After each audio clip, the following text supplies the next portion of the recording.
Good morning. I'm joined here today by Ann Clark and June Kim, the two lead attorneys who were designated as special deputies to the Attorney General's office to announce the findings of their investigation into allegations of sexual harassment made against Governor Andrew Cuomo. I'll make a brief statement and then turn it over to Ms. Clark and to Mr. Kim, who will delve into the investigation's findings. The independent investigation has concluded that Governor Andrew Cuomo sexually harassed multiple women and in doing so violated federal and state law. Specifically, the investigation found that Governor Andrew Cuomo sexually harassed current and former New York State employees by engaging in unwelcome and non-consensual touching and making numerous offensive comments of a suggestive and sexual nature that created a hostile work environment for women. The investigators independently corroborated and substantiated these facts through interviews and evidence, including contemporaneous notes and communications.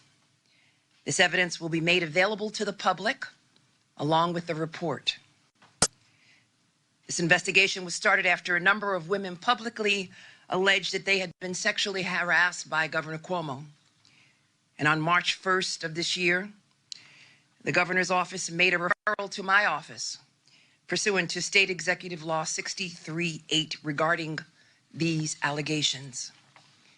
Executive Law Section 63.8 permits the New York Attorney General's office, with the approval of the governor, or when directed by the governor, to inquire into matters concerning the public peace, the public safety, and public justice. This referral issued by the governor enabled my office to appoint independent outside investigators to look into these allegations. And on March 8th, 2021, Ann Clark and June Kim, they were officially deputized as special deputies. Ms. Clark and Mr. Kim and their respective firms were chosen to lead this investigation because of their decades of work at the highest levels, their deep expertise on matters in question, and their careers fighting to uphold the rule of law. Ann Clark is a partner at Vladnick, Raskin & Clark PC, where she focuses on employment law issues on behalf of employees at the trial and appellate levels. And during her more than 30-year career, Ms. Clark has represented clients in a variety of employment, sexual harassment, and other discrimination cases in the private sector, in education, and in government.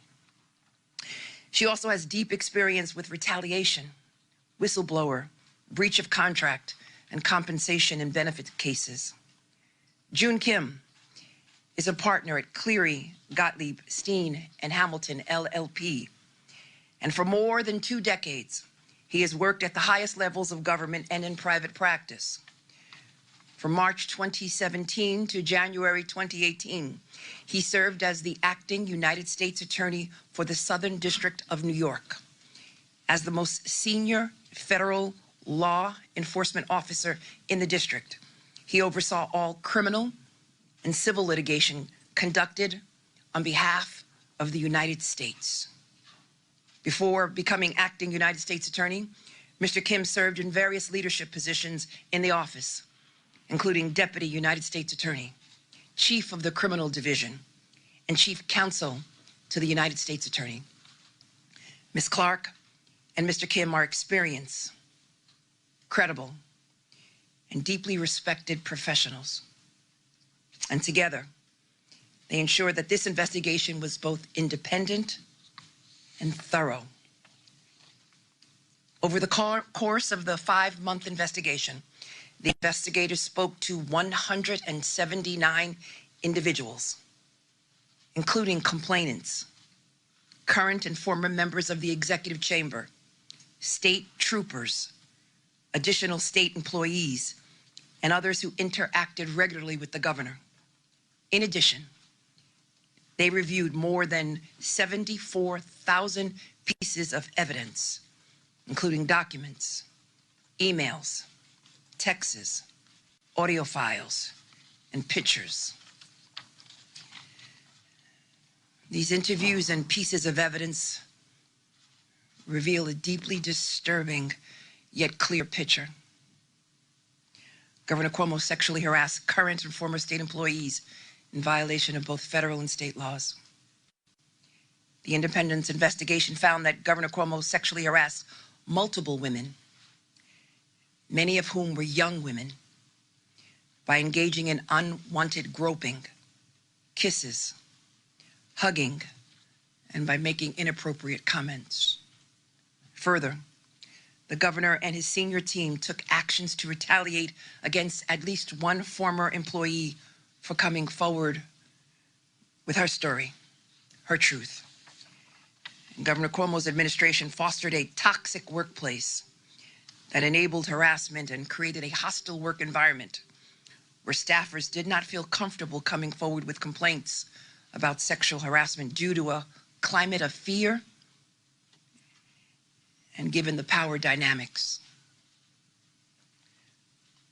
The investigators found that Governor Cuomo's actions and those of the executive chamber violated multiple state and federal laws, as well as the executive chamber's own written policies. This investigation has revealed conduct that corrodes the very fabric and character of our state government and shines light on injustice that can be present at the highest levels of government. But none of this would have been illuminated if not for the heroic women who came forward. And I am inspired by all the brave women who came forward. But more importantly, I believe them. And I thank them for their bravery.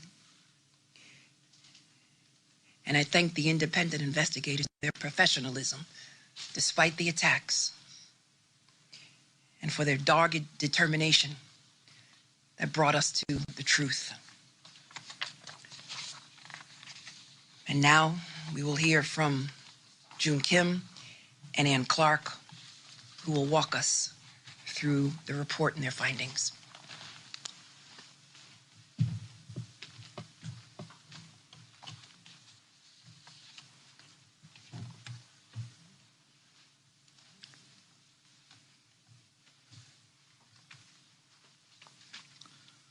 Thank you, Attorney General James. Good morning. My name is June Kim, and along with my colleague, Ann Clark, we have led teams at our two law firms in conducting the investigation into allegations of sexual harassment by Governor Cuomo. We have now completed our investigation and have made our findings and reached our conclusions. They're set forth in a detailed report issued today. As set forth in the report, we find that the governor, on numerous occasions, engaged in conduct that constitutes unlawful sex-based harassment. Specifically, we find that the governor sexually harassed a number of current and former New York State employees. He did so by, among other things, engaging in unwelcome and non-consensual touching, and also repeatedly making comments of a sexualized or gender-based nature. Our investigation revealed that these were not isolated incidents. They were part of a pattern. The governor's pattern of sexually harassing behavior was not limited to members of his own staff, but extended to other state employees, including a state trooper who served on his protective detail. There are 11 complainants whose allegations are set forth in great detail in the report. 9 of them are or were employed by the state of New York or a state-affiliated entity. The complainants interacted with the governor under different circumstances. For example, some of them met with him regularly as an executive assistant or as members of his staff, or as I said, as a trooper on his protective detail, while others only met him once. But all of them experienced harassing conduct from the governor. Some suffered through unwanted touching and grabbing of their most intimate body parts. Others suffered through repeated, offensive, sexually suggestive, or gender-based comments. A number of them endured both. None of them welcomed it, and all of them found it disturbing, humiliating, uncomfortable, and inappropriate. And now we find that it was unlawful sex-based harassment. Our investigation has also found that the executive chamber responded to allegations of sexual harassment in ways that violated their own internal policies and also constituted unlawful retaliation with respect to one of the complainants. And finally, based on our investigation, we concluded that the executive chamber's workplace culture, one rife with bullying, fear, and intimidation on the one hand, while normalizing frequent flirtations and gender-based comments by the governor on the other, created the conditions that allowed the sexual harassment and retaliation to occur and to persist. As the Attorney General has said, we reached these findings and conclusions after a thorough and independent investigation. We were allowed to and did follow the facts without fear, without favor. As you will see in the report, our findings are supported by extensive evidence that includes interviews and testimony from 179 witnesses and review of tens of thousands of documents. I'll now turn it over to my colleague Ann Clark to walk through some of the specifics related to the sexual harassment, the policy violations, and the retaliation.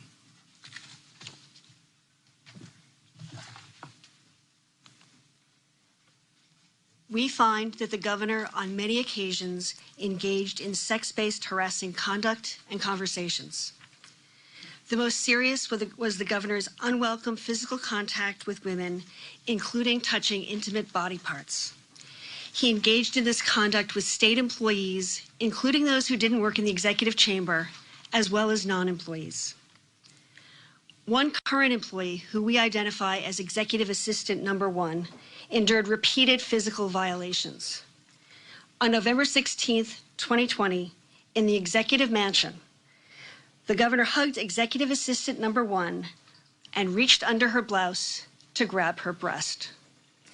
This was the culmination of a pattern of inappropriate sexual conduct, including numerous close and intimate hugs, where the governor held her so closely that her breasts were pressed against his body, and he sometimes ran his hands up and down her back while he did so. There were also several occasions on which the governor grabbed her butt. Executive Assistant Number 1 had vowed that she was going to take these violations, as she put it, to the grave. She was terrified that if she spoke out, she would lose her job. But she broke down in front of colleagues when she heard the governor on March 3, 2021, in his press conference claim that he had never touched anyone inappropriately. She then confided in her coworkers who saw her break down as to what had happened, and they were the ones that reported the conduct to attorneys in the executive chamber. The governor also several times inappropriately touched a state trooper assigned to the unit to protect the governor. In an elevator, while standing behind the trooper, he ran his finger from her neck down her spine and said, "Hey, you." Another time, she was standing holding the door open for the governor. As he passed, he took his open hand and ran it across her stomach from her belly button to the hip where she keeps her gun. She told us that she felt completely violated to have the governor touch her, as she put it, between her chest and her privates. The governor also inappropriately touched women who were attending work-related events at which the governor made remarks.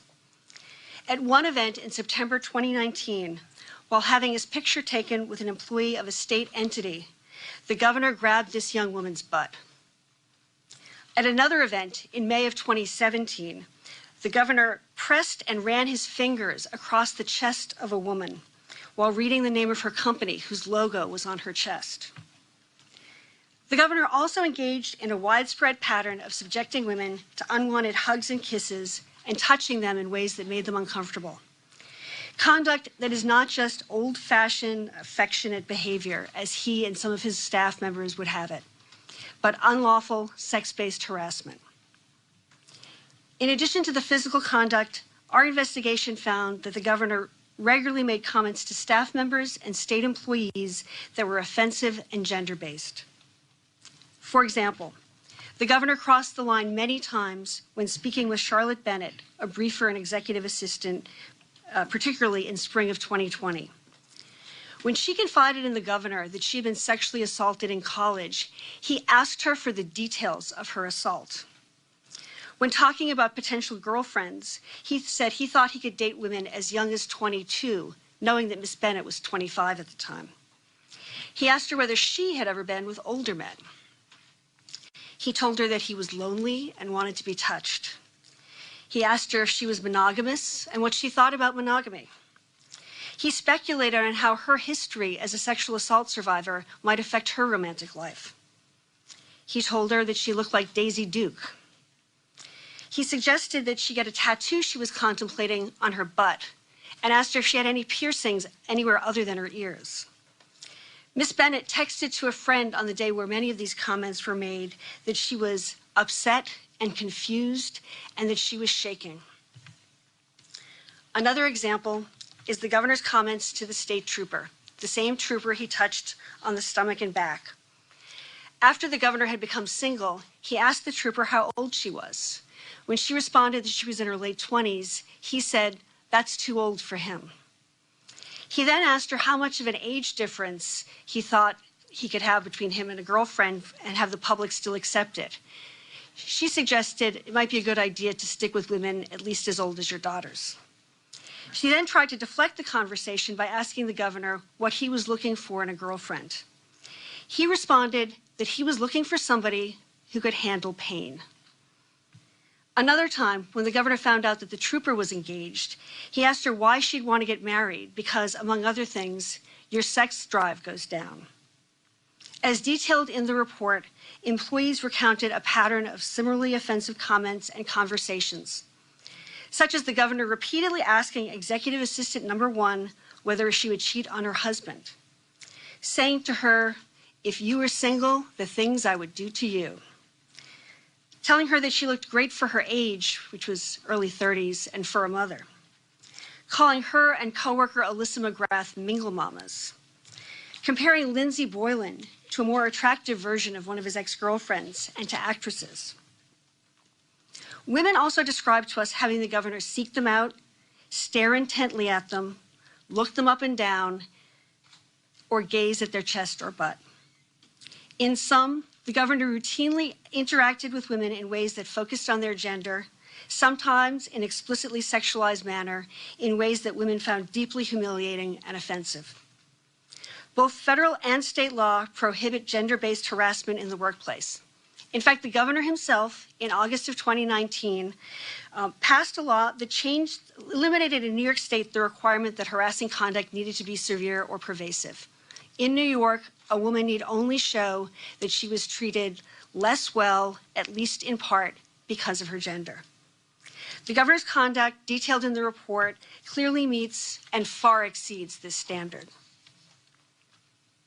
We also find that the executive chamber failed to follow its own harassment policies and procedures, ones that on paper are consistent with New York legal requirements. This was exemplified by the handling of Charlotte Bennett's complaint. In June of 2020, Ms. Bennett told the governor's chief of staff about recent conversations of a sexual nature that were so uncomfortable that she no longer wanted to interact with the governor. The chief of staff relayed Ms. Bennett's complaints to others in the governor's inner circle and transferred Ms. Bennett within days. 2 weeks later, the Chief of Staff and a special counsel spoke with Ms. Bennett, who detailed interactions with the governor that went back to May of 2019. The Chief of Staff and special counsel both found Ms. Bennett to be credible. The Chief of Staff consulted with the special counsel and with Melissa DeRosa, the secretary to the governor, and they decided they did not need to report this to the Governor's Office of Employee Relations, GOER, or conduct any meaningful investigation.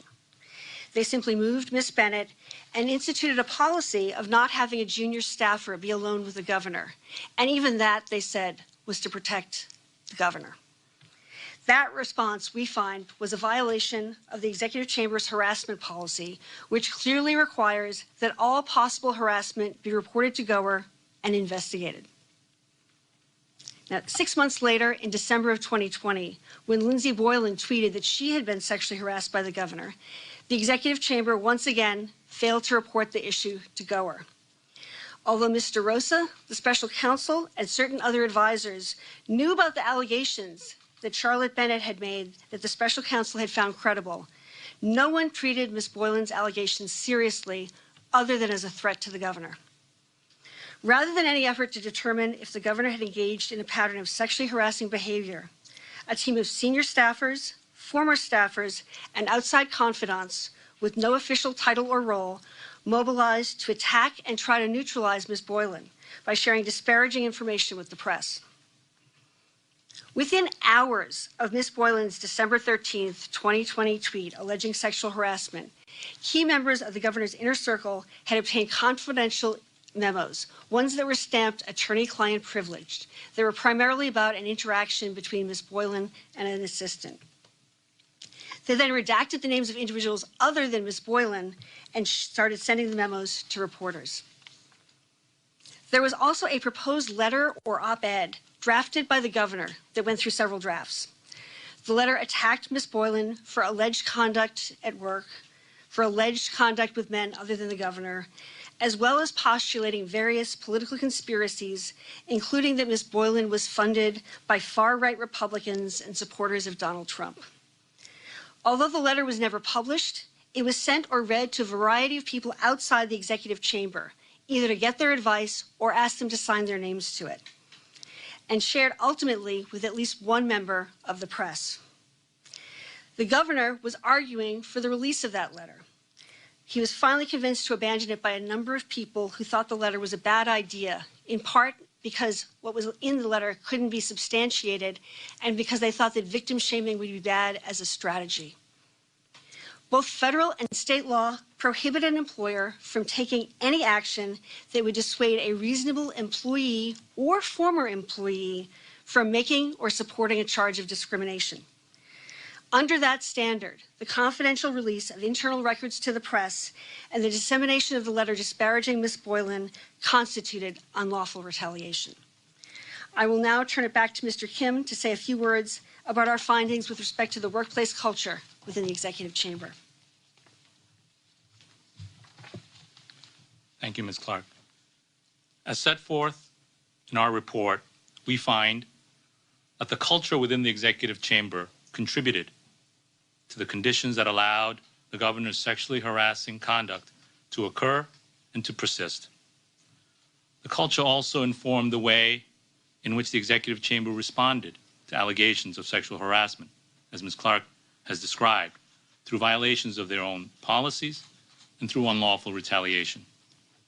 Well, what was the culture? Words that witnesses have used repeatedly to describe it include toxic, hostile, abusive. Others use words like fear, intimidation, bullying, vindictive. As one senior staffer stated bluntly, as the sexual harassment allegations became public in March of this year in text exchanges with another in the administration, I quote, "Hopefully, when this is all done, people will realize the culture, even outside of the sexual harassment stuff, is not something you can get away with. You can't berate and terrify people 24/7, close quote. It was a culture where you could not say no to the governor. And if you upset him or his senior staff, you would be written off, cast aside, or worse. But at the same time, the witnesses described a culture that normalized and overlooked everyday flirtations, physical intimacy, and inappropriate comments by the governor. One senior staffer testified that at a work event, she sat on the governor's lap. Another staffer said she recalled kissing the governor on the lips. The governor testified that those things may have happened with senior staffers. One complainant described her interactions with the governor by saying they were, quote, strange and uncomfortable. But it was like the Twilight Zone. The typical rules did not apply. You should just view it as a compliment if the governor finds you aesthetically pleasing enough, close quote. The coexistence in the executive chamber's culture of fear and flirtation, intimidation and intimacy, abuse and affection, created a work environment ripe for harassment. As another complainant testified, and I quote, "What makes it so hard to describe every single inappropriate incident is the culture of the place. On the one hand, he makes all this inappropriate and creepy behavior normal and like you should not complain.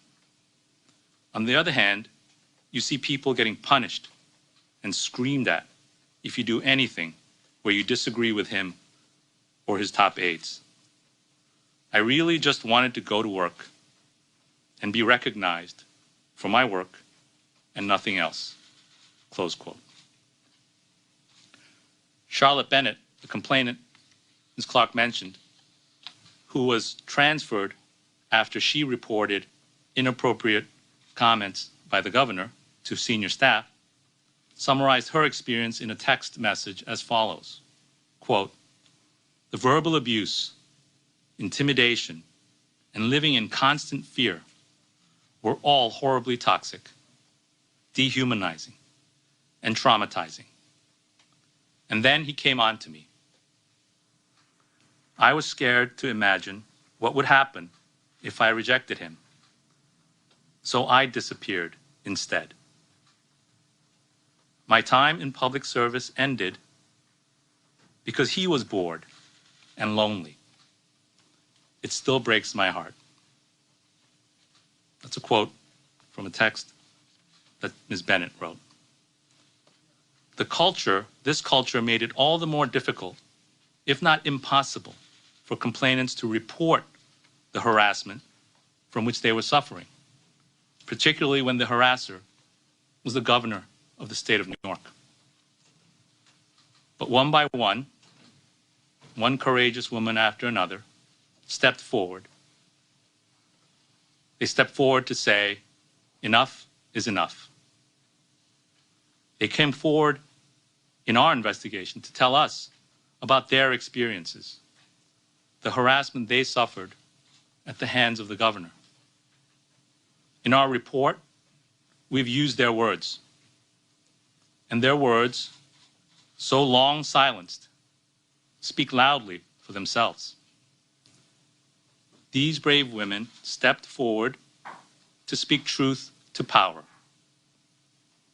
And in doing so, they expressed faith in the belief that although the governor may be powerful, the truth is even more so.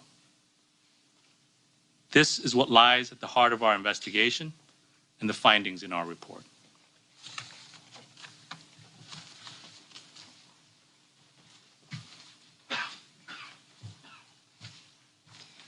We will now take questions, and the questioning will be directed by Delaney Kempner. Hold on. Please say your name and your outlet. Marcia Kramer from CBS. I wondered if you could tell me if the governor will be facing any, I know this is a civil investigation, but were you making any referrals to prosecutors so that he could face either state or federal charges? Our work has concluded, and the document is now public. And the matter is civil in nature and is not, does not have any criminal consequences. It is my understanding. I will state that it's our understanding that for the young woman whose breast was groped, that the Albany Police Department already has a report about that.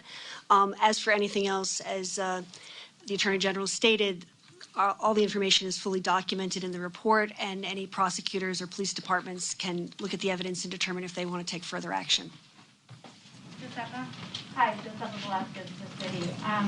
Now that this report is concluded, will your office be sharing it with the Assembly's committee that is investigating whether or not these are impeachable offenses, and if so, what's the coordination between the office and the Assembly? There is no coordination between the Office of Attorney General and the Assembly.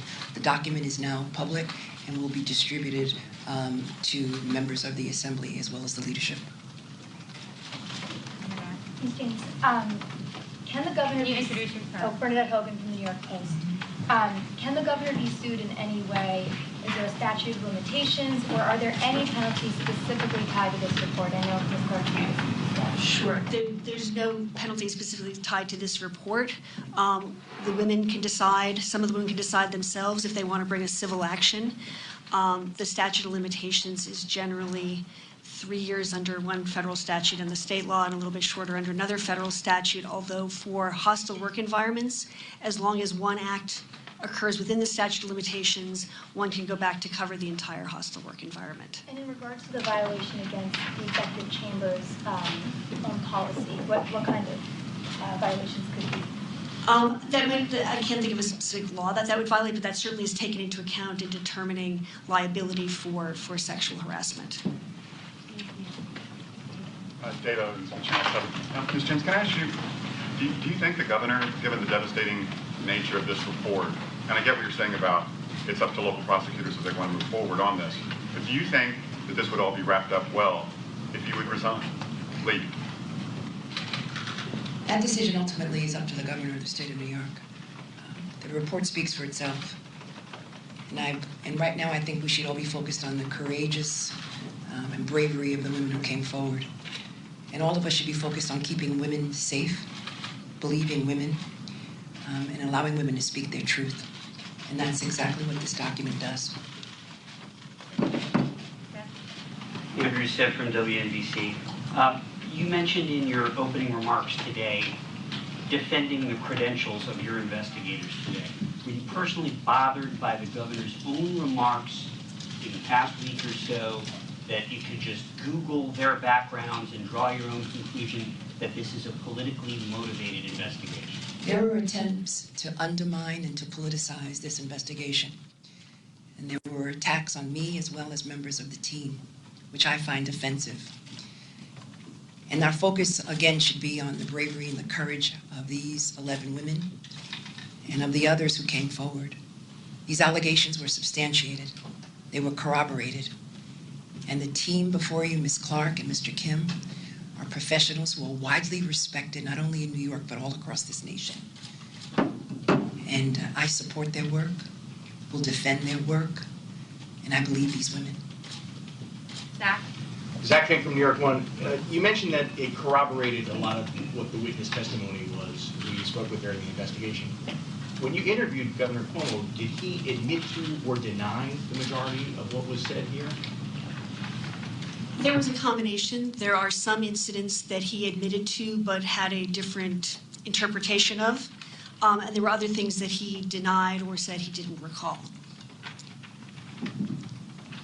Speak a little bit more about that. When WNYC, can you speak a little bit more about what that conversation, that 11-hour conversation was like the other week?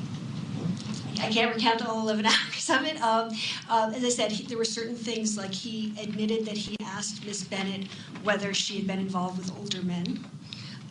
He denied touching the state trooper, although he said he might have kissed her at an event.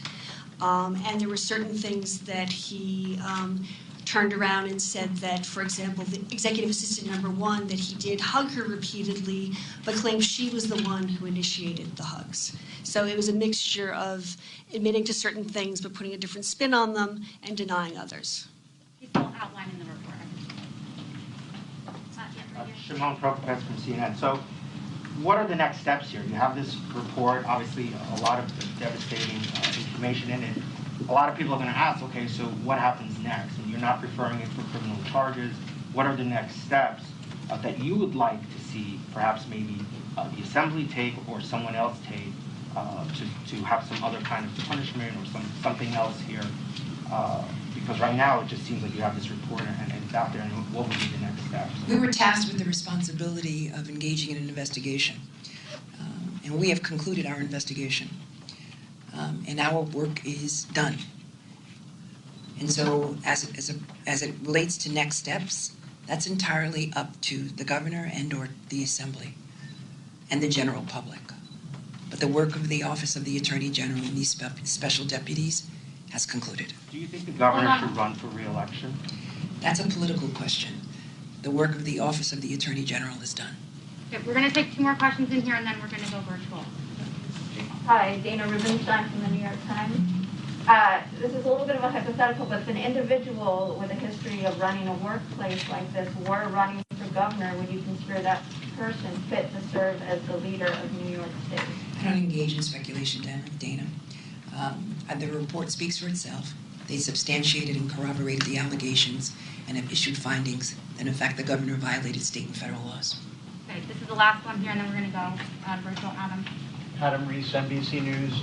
As a prosecutor and as an attorney general, are you frustrated that you can't move criminally on these charges, numerous charges that you and the investigators have said are both that violate state and federal law? It's not an issue of being frustrated. The issue, we were tasked with the responsibility by the governor of the state of New York to issue a report, and we have issued this report. And all throughout the process, we put our heads down, we've done our work, and at this point, we're going to allow the chips to fall where they may. Okay, we're going to go virtual now. Fabian? Thank you, everybody. If you have a question, please click the raise hand button. If you have a question, please click the raise hand button. First, we're going to hear from John Campbell from Gannett. John, your mic is open. Hi, Attorney General. A couple questions, and I apologize. It's tough to hear some of the questions, so that some of these might be repeats here. But the investigation into the governor's book deal, as well as the staff resources that were used on that, does that remain ongoing? That's separate from this. Is it still ongoing? And also, can you make some sort of formal referral to prosecutors' offices based on this report today, or is that something that they would have to pick up the ball on their own? The investigation with respect to the book and whether or not public resources were utilized is ongoing, and it's separate and apart from this investigation. And with regards to criminal jurisdiction usually is conveyed upon the Office of Attorney General. Usually we get a request under the executive law. And at this point in time, our work is concluded, and we will not be engaging in any criminal investigation with respect to the conduct of the governor of the state of New York. Our second question is from Josh Dothy from Washington Post. Josh, your line is open.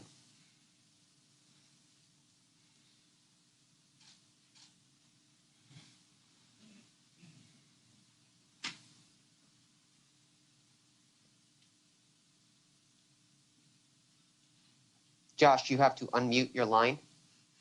Can you hear me now? I'm sorry. Yeah, we can hear you, Josh. I said, hi, Attorney General. Hi, Josh. There appear to be about 11 allegations here, 11 different victims. Did you find all 11 of the victims who came forward to be credible, and were you able to find contemporaneous notes or proof about all 11 of the victims? We found all 11 women to be credible. There was corroboration to varying degrees. Probably at the end of being most corroborated, Charlotte Bennett talked to people and texted people contemporaneously. Some of her texts were practically in real time regarding conversations with the governor. as well, the reports that she made to the Chief of Staff and the Special Counsel, their contemporaneous notes are quite consistent with what she has said to the press and what she told us.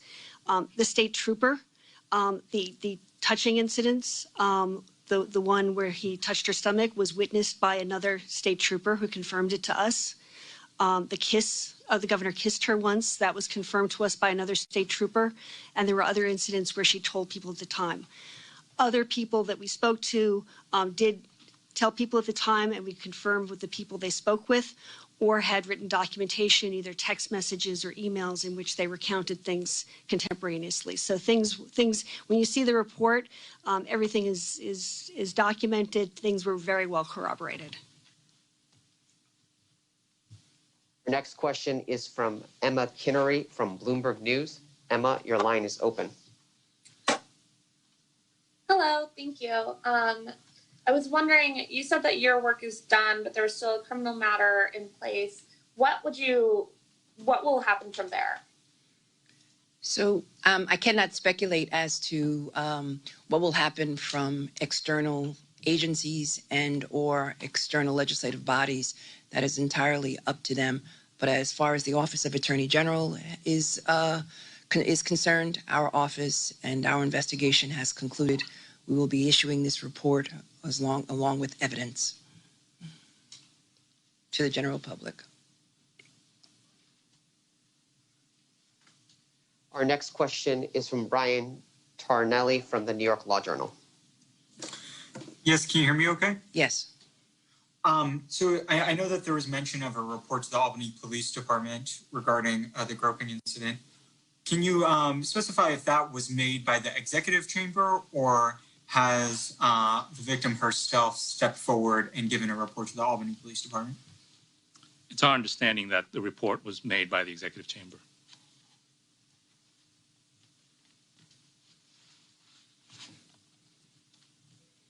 Our last question is from Rebecca Lewis from City and State. Rebecca, your line is open. Hi, Attorney General. I just wanted to ask, with this report out now, you said that you're not going to speculate on whether the governor is fit to serve or if he should run again. What do you want the public to take away from this report? That these 11 women were in a hostile and toxic work environment, and that we should believe women, and that what we have an obligation and a duty to do is to protect women in their workplace. And what this investigation revealed was a disturbing pattern of conduct by the governor of the great state of New York. And those who basically did not put in place any protocols or procedures to protect these young women who believed in public service. I believe women, and I believe these 11 women. I thank you all for being here this morning.